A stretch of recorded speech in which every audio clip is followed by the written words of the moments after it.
This is OwlUp, where learning happens in minutes, not hours. For a deeper journey, explore all our courses at owlup.co. Now, let's dive in.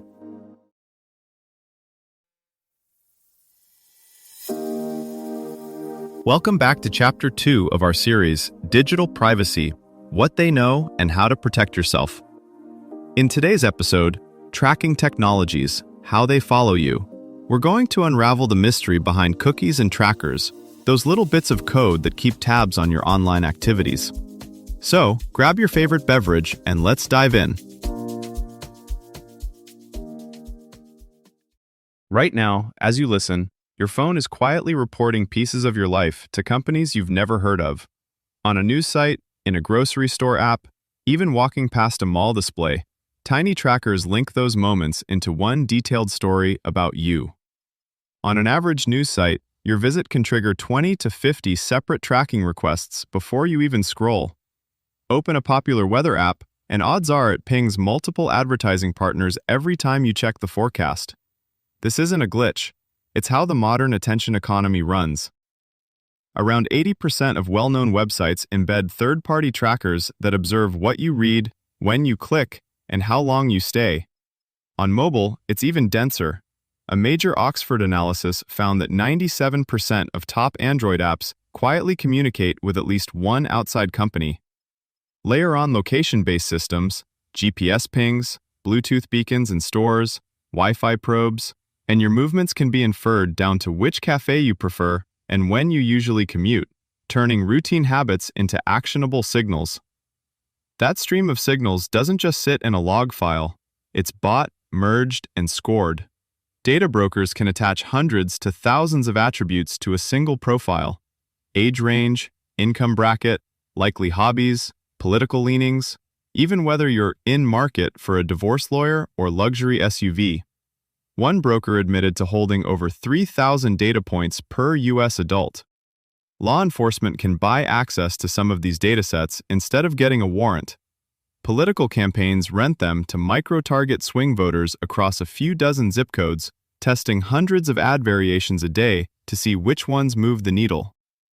When people talk about tracking, they often lump everything together, but several distinct technologies cooperate to follow you across sites, apps, and even devices.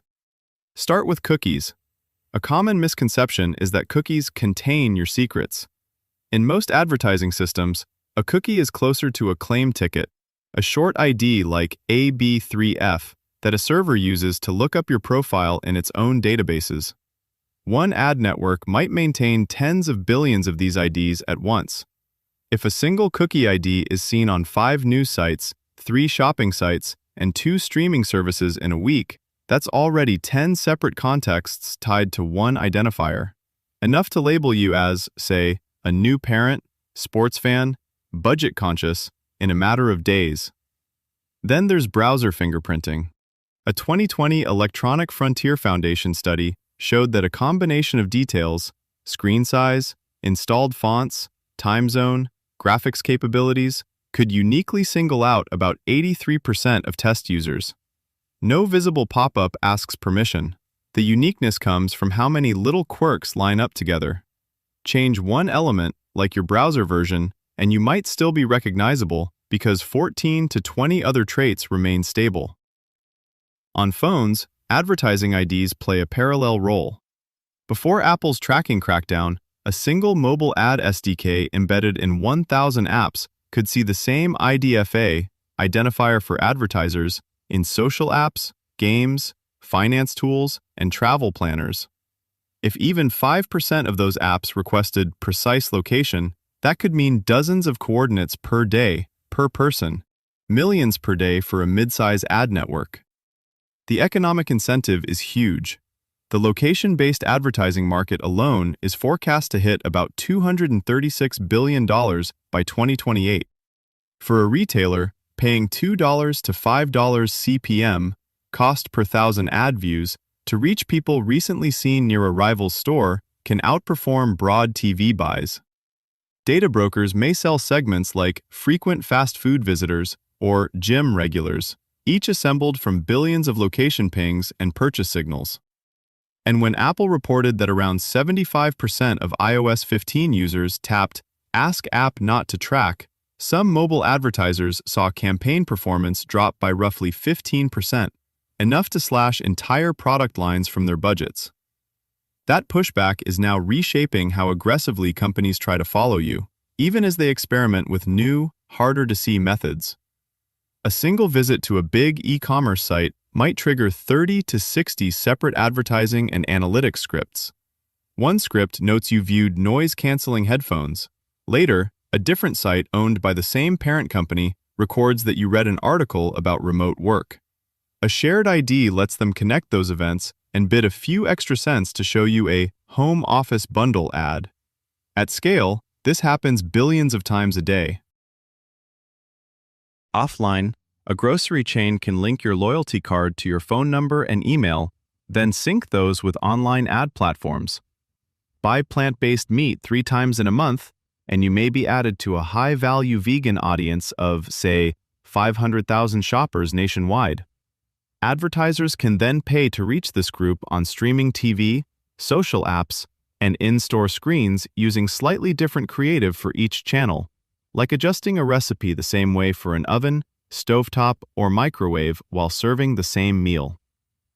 Laws will lag. By 2030, over 25 billion smart devices may feed behavioral models that estimate pregnancy, burnout, or financial stress with 80 to 90% accuracy without ever seeing your name. Insurers could vary premiums by 5 to 20% based on these risk scores. Employers might quietly filter 1 in 10 applicants algorithmically. Your best leverage points. Tools that lie, for example, tracker blockers. Defaults that erase, for auto-deletion. And products that prove restraint. Local-only data, no cloud. Your challenge this week. Run a personal tracking audit across 3 zones: browser, phone, and physical world. Pick 1 browser, 1 main phone, and 1 store or venue you visit.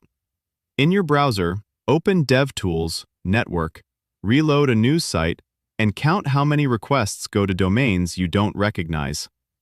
On your phone, in 3 apps you use daily, open their privacy or permissions pages and list every integration or SDK name you see. Offline, note every camera, Wi-Fi login, or loyalty scan you pass in a single visit. At week's end, review your notes and decide on 1 concrete boundary to set, whether that's removing 1 SDK-heavy app, using email aliases for signups, or refusing 1 loyalty program. Small shifts matter at scale. Turning off 3 invasive permissions, uninstalling 2 leaky apps, and blocking a handful of domains can cut thousands of hidden calls per day from a single device. Multiply that by 10 million users, and it reshapes what data brokers can sell. Your next step. Lock in 1 change today, then put a 30-day reminder to add a second. To go deeper, here are 3 next steps. 1. Install and try specific tools that reveal trackers in real time. uBlock Origin plus Privacy Badger, browser, DuckDuckGo browser on mobile, and run an EFF Cover Your Tracks test, coveryourtracks.eff.org, to see how unique your browser fingerprint is. 2. Audit the data your accounts already leak. In Google, go to myaccount.google.com, Data and Privacy, Web and App Activity, Location History, and YouTube History, and pause.delete histories. Then do the same in your Facebook/Meta account under Settings, Your Information, Off Facebook Activity. 3. Learn the bigger picture with 1 focused read and 1 watch. Read Privacy is Power by Carissa Veliz, and watch the Explainer series, Your Data is Showing, from the Electronic Frontier Foundation. Then pick 1 concrete change, like switching to Firefox plus privacy-focused search, such as Start Page or DuckDuckGo, and set it as your new default. This was OwlUp, your daily step forward. To keep learning with structured courses and more insights, go to owlup.co. Until tomorrow!